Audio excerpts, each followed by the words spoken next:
जा रहे हैं, इस ऑर्डर को पढ़ें, क्योंकि कल का ये राउज एवेन्यू कोर्ट का ऑर्डर ये स्पष्ट कर देता है कि 100 करोड़ तो छोड़िए, 30 करोड़ छोड़िए, एक नए पैसे के भ्रष्टाचार का सबूत ईडी और सीबीआई के पास नहीं है। बार बार इस 86 पेज के ऑर्डर में जज सिर्फ एक बात दोहरा रहे हैं कि कोई भी सबूत ईडी ने सामने नहीं रखा है। तो जो पहला एक्यूजेशन है, जो पहला आरोप है कि 100 करोड़ का घोटाला हुआ, 100 करोड़ की रिश्वत किकबैक के तौर पर शराब कारोबारियों द्वारा आम आदमी पार्टी को, दिल्ली सरकार को दी गई। इस किकबैक देने में एक शराब कारोबारी गौतम मल्होत्रा जी भी शामिल थे, ऐसा भारतीय जनता पार्टी भी कहती थी, ऐसा सीबीआई भी कह रही थी, ऐसा ईडी भी कह रही थी। लेकिन कल कोर्ट ने बहुत स्पष्ट तौर से पैरा 74 में अपने ऑर्डर में कहा है, there is no specific evidence showing any such cash payment towards payment of bribe or repayment of kickbacks. The only evidence presented has been some vague statements made by witnesses, and on the basis of these statements, it cannot be inferred that cash payments were given as bribes. So court ये स्पष्ट तौर से कहता है कि रिश्वत देने का, एक नए पैसे की भी रिश्वत देने का कोई भी सबूत कोर्ट के सामने नहीं रखा गया है, ईडी के पास कोई भी सबूत नहीं है। तो ईडी की कहानी शुरू होती है 100 करोड़ रुपए से। हालांकि ये 100 करोड़ रुपए का जो अमाउंट है ये कहां से आया, ये बिल्कुल भी स्पष्ट नहीं है, क्योंकि ईडी खुद अपनी चार्जशीट में सिर्फ 30 करोड़ रुपए के अमाउंट की बात करता है। तो पहले 100 करोड़ से तो ईडी खुद 30 करोड़ पे आ गई। ये जो 30 करोड़ है, जो तथाकथित रूप में किकबैक के रूप में आया, उस पर यह आरोप है कि एक शख्स जिनका नाम है राजेश जोशी, जो बेचारे एक छोटे से वेंडर हैं, पोस्टर लगाते हैं, आउटडोर की होर्डिंग लगाते हैं, एसएमएस भेजते हैं, आईवीआर कॉल भेजने वाले एक छोटे से वेंडर हैं, उन पर यह आरोप लगा कि 30 करोड़ रुपए इस रिश्वत से, इस किकबैक से राजेश जोशी जी के माध्यम से दिल्ली आया, और फिर राजेश जोशी जी ने ये 30 करोड़ रुपए दिल्ली से गोवा पहुंचाया। तो अब हम 30 करोड़ पे आ गए हैं। तो इस 30 करोड़ की क्या कहानी है, इसको हम देखते हैं। पैरा 44 में इस 30 करोड़ रुपए के बारे में कोर्ट ये कहता है, there is no independent evidence collected by the investigating agency to substantiate or corroborate this fact. तो जो 100 करोड़ से 30 करोड़ पर ईडी आई, उस 30 करोड़ पर कोर्ट ने बहुत स्पष्ट तौर से बोला है कि 30 करोड़ के लेन देन का कोई भी सबूत नहीं है। और कोर्ट ने उसके बाद बोला है कि आपके पास जो सबूत है हम उसे सबूत नहीं मान सकते हैं कि राजेश जोशी का नंबर किसी के फोन में सेव था, कि राजेश जोशी ने किसी को कॉल किया। उन्होंने कहा नंबर सेव होना, किसी एक व्यक्ति का दूसरे व्यक्ति को कॉल करना, कोई भी सबूत नहीं माना जा सकता। उसके बाद ईडी ने कहा अपने आरोप में कि ये जो 30 करोड़ रुपए राजेश जोशी ने तथाकथित रूप से दिल्ली से गोवा पहुंचाए, इस पैसे का हवाला, इस पैसे का लेन देन पर्चियों के माध्यम से हुआ। इस पर्चियों पर भी कोर्ट ने बहुत सख्त टिप्पणी करी है। इस ऑर्डर के पैरा 46 में इन पर्चियों के बारे में कोर्ट का ये कहना है, however, even these paper slips have not been recovered either in hard or in digital form from the mobile phone of any witness or any hawala operator. Number 2, no record seized from any hawala operator in connection with this amount has been presented to the court. यानी आपने जो कहा कि 30 करोड़ रुपए पर्चियों के लेन then के माध्यम से गोवा, दिल्ली से गोवा गए, उसका भी कोई सबूत ईडी के पास, सीबीआई के पास नहीं।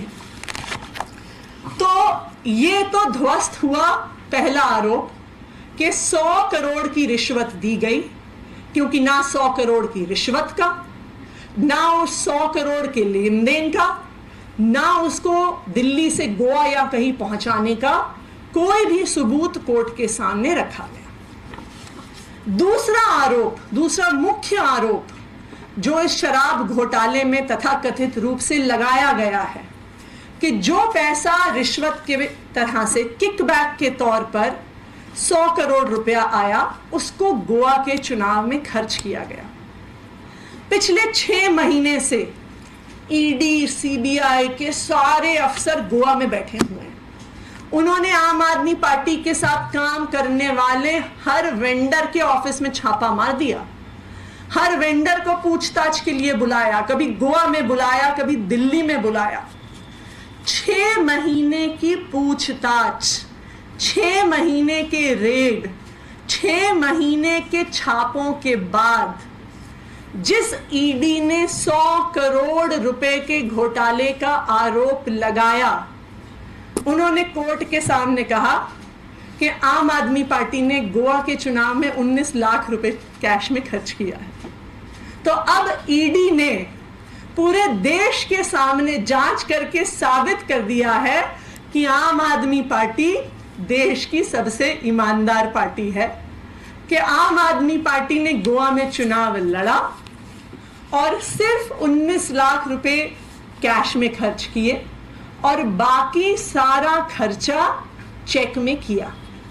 ये ईडी की जांच ने साबित कर दिया।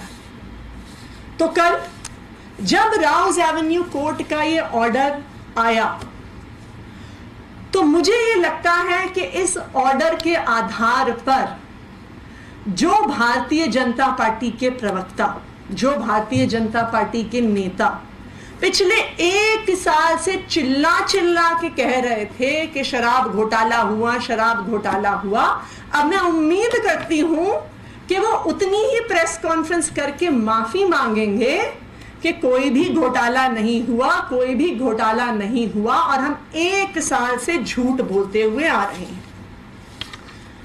कल के इस ऑर्डर ने सीबीआई और ईडी का पर्दाफाश कर दिया है।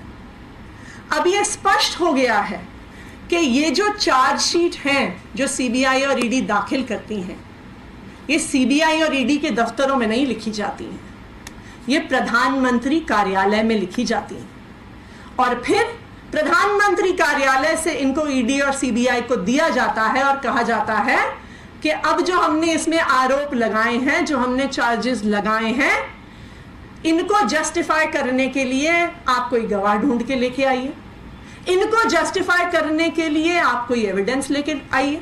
तो फिर ईडी और सीबीआई क्या करती है?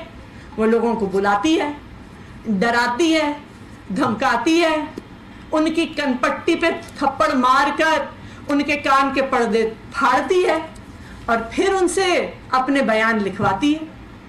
जैसा हमने देखा कि 3 लोगों ने, 3 विटनेसेस ने अपने बयान वापस लिए, जिसमें शामिल है समीर महेंद्रू, अरुण पिल्लई, चंदन रेड्डी, और सबने कहा कि हम पे दबाव बनाया गया। चंदन रेड्डी की तो मेडिकल रिपोर्ट भी दिखाती है कि उसे मार मार के उसके कान के पर्दे फाड़ दिए गए। और सीबीआई और ईडी क्या करती है? जब उन्हें कोई ना कोई सबूत दिखाना होता है तो सीबीआई और ईडी को फिर झूठ बोलना पड़ता है कि मनीष सिसोदिया जी ने एविडेंस डिस्ट्रॉय करने के लिए 14 फोन तोड़ डाले। लेकिन जब हम खुद बिना किसी रिसोर्सेज के थोड़ा जांच करते हैं और फोन के IMEI नंबर निकालते हैं तो पता चलता है कि उस 14 में से 7 फोन तो CBI और ED के पास खुद हैं और 7 बाकी फोन अभी भी अंडर यूज है। तो ये भी CBI ED को जो झूठे एविडेंस प्रेजेंट करने पड़ते हैं उनका पर्दाफाश हो जाता है। फिर CBI और ED को लगता है कि हमें कुछ तो दिखाना पड़ेगा, हमें ऊपर से आदेश आया है, हमें PMO से आदेश आया है, तो फिर वो चार्जशीट में संजय सिंह जी का नाम डाल देते हैं। लेकिन जब संजय सिंह जी उन्हें लीगल नोटिस भेजते हैं तो फिर ED को माफी मांगनी पड़ती है और कहना पड़ता है कि जी हमसे गलती हो गई, हमने गलती से संजय सिंह जी का नाम डाल दिया। तो कुल मिलाकर एक चीज अब देश के सामने आ गई है कि जो कुछ भी शराब घोटाले के नाम पर बताया जा रहा है ये सरासर झूठ है, बेबुनियाद है, बिना किसी सबूत के है। कोई भी ऐसा घोटाला नहीं हुआ है। और अब कोर्ट की ऐसी टिप्पणी के बाद जहां पर कोर्ट अपने आदेश में यह कहता है कि किसी भी आरोप के लिए there is absence of any satisfactory corroborative material and there are contradictions and deficiencies in the statements that are being made by the enforcement directorate। तो जब कोर्ट ED के बारे में ऐसा बयान देता है तो अब देश के प्रधानमंत्री नरेंद्र मोदी जी की और उनकी पार्टी भारतीय जनता पार्टी की ये जिम्मेदारी है कि वो सामने आए और देश से माफी मांगे कि वो पिछले 1 साल से पूरे देश को गुमराह कर रहे हैं, आम आदमी पार्टी को बदनाम कर रहे हैं, अरविंद केजरीवाल को बदनाम कर रहे हैं, मनीष सिसोदिया जी को बदनाम कर रहे हैं। Thank you.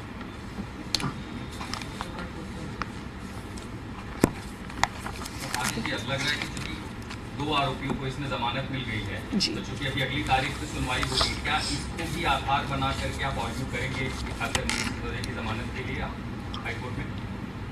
देखिए, हम बिल्कुल आर्ग्यू करेंगे और आज तक चाहे ED हो चाहे CBI हो, वो मनीष सिसोदिया जी के खिलाफ कोई भी सबूत कोर्ट में नहीं पेश कर पाई।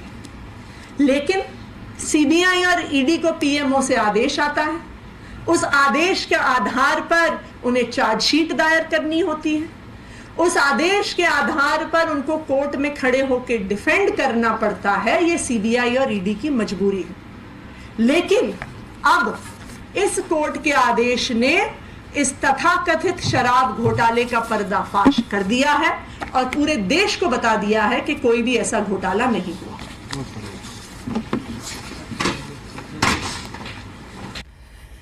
तो आम आदमी पार्टी के नेता आतिशी को आप सुन रहे थे। रिश्वत देने का कोई सबूत नहीं है। बार बार कहा गया कि कथित शराब घोटाले का जो पैसा था वो गोवा के इलेक्शन में खर्च किया गया, लेकिन ये बात भी साफ हो गई कि पैसा नहीं खर्च हुआ बल्कि 19 लाख का वो जिक्र करते हैं। 3 बड़े नाम लेती है। आप जानते हैं कि कल 2 लोगों को जो जमानत मिली है कथित मनी लॉन्ड्रिंग मामले में शराब घोटाले से जुड़े हुए, राजेश जोशी और गौतम मल्होत्रा।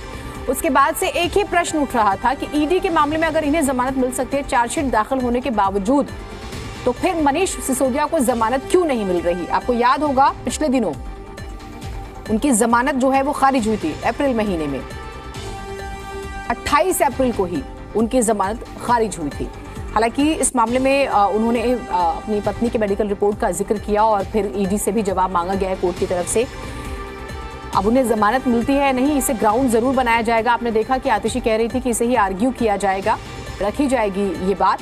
दूसरा, चंदन रेड्डी, अरुण पिल्लई, समीर महेंद्रू, 3 नामों का वो जिक्र करती है जिन पर दबाव बना के गवाही ली गई, लेकिन इन्होंने भी ये भी साफ तौर पर कहते हैं कि उन पर दबाव बनाया गया और बाकायदा चंदन रेड्डी का जिक्र करते हैं कि उन्हें इतना पीटा गया कि उनके कान के पर्दे जो हैं वो भी फट गए। तो इस तरह से दबाव बनाया जा रहा है, परेशान किया जा रहा है। अपने बचाव में, अपने पक्ष में ये बात जो है कहती नजर आई आम आदमी पार्टी। खासतौर से आतिशी को आपने सुना, और ये बात इन 2 जमानत के बाद साफ हो गई है कि कोई घोटाला नहीं हुआ है, ये एक स्क्रिप्ट है आम आदमी पार्टी को बदनाम करने के लिए। और एक और बड़ी बात वो कहती है कि कोर्ट के फैसले से ये साफ हो गया है कि आम आदमी पार्टी जो है वो सबसे ईमानदार पार्टी है, और हर वो नेता इस मामले में माफी मांगे जो आम आदमी पार्टी पर प्रश्न उठा रहा था। आपको याद होगा 19 अगस्त 2022 ये वो तारीख थी जो पहली बार छापेमारी हुई थी, और मनीष सिसोदिया उस वक्त डिप्टी सीएम थे, उनके घर पे छापेमारी हुई थी और लगभग पूरे दिन चली थी छापेमारी। तो तब से लेकर अभी तक का वो जिक्र करती है और माफी मांगने की बात करती है।